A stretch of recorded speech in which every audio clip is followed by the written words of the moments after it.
கர்த்தருக்கு ஸ்தோத்திரம், மகிமை உண்டாவதாக. இந்த நாளுக்குரியதான வாக்குத்தத்தை நம்ம தியானம் எடுத்துக்கொள்ளலாம்.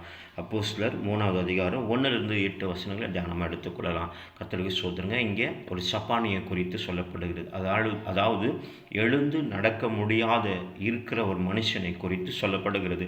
இந்த மனுஷன் என்ன பண்ணுறான்னு சொன்னால், தேவ ஆலயத்துக்கு ஒரு சர்ச்சுக்கு முன்னாடி பிச்சை எடுத்துக்கொண்டு அப்படியே இருக்கிறாருங்க.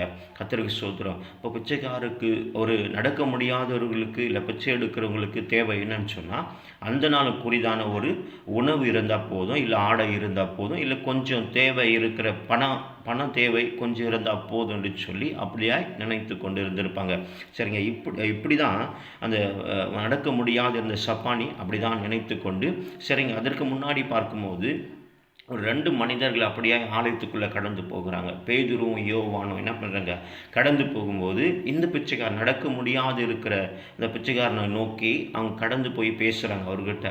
அப்போ பாருங்கள், அந்த பிச்சைக்காரர் எதிர்பார்க்குறேன்னு சொன்னால், இவங்க ஏதோ பெருசாக நமக்கு கொடுக்க போகிறாங்க, இல்லை நல்ல ஒரு பணத்தை நிறைய பணத்தை கொடுக்க போகிறாங்க, இல்லை நகையை கொடுக்க போகிறாங்க அப்படின்னு சொல்லி அப்படியே அங்கே நினைத்து கொண்டு இருக்கும்போது பாருங்கள், பேதுருவும் யோவானும் சொல்லக்கூடியதான ஒரு வார்த்தை என்னன்னு சொன்னால், எங்ககிட்ட நகமோ இல்லை, பணமோ இல்லை, எங்ககிட்ட கொடுக்கறதுக்கு எதுவுமே இல்லை, ஆனால் நாங்கள் அனுபவித்ததை உனக்கு கொடுக்குறோன்னு சொல்லி பாருங்கள், அந்த முடவனை, நடக்க முடியாது இருந்தவனை என்ன பண்ணுறாங்கன்னு சொன்னால் தூக்கி நிறுத்தி நடக்க வைக்கிறாங்க. கர்த்தருக்கு ஸ்தோத்திரங்க.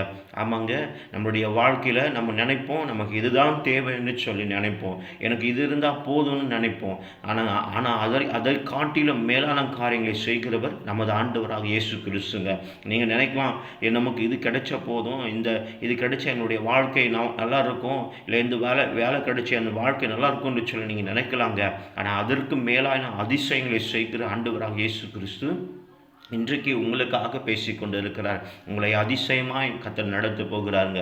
ஆமாங்க, எழுந்து நடக்க முடியாது இருந்து ஆண்டவர் நடக்க வச்சார், உங்களையும் நடக்க வைப்பாருங்க. ஆமாங்க, கரெக்டான பாதையில் நடக்க வைப்பாருங்க.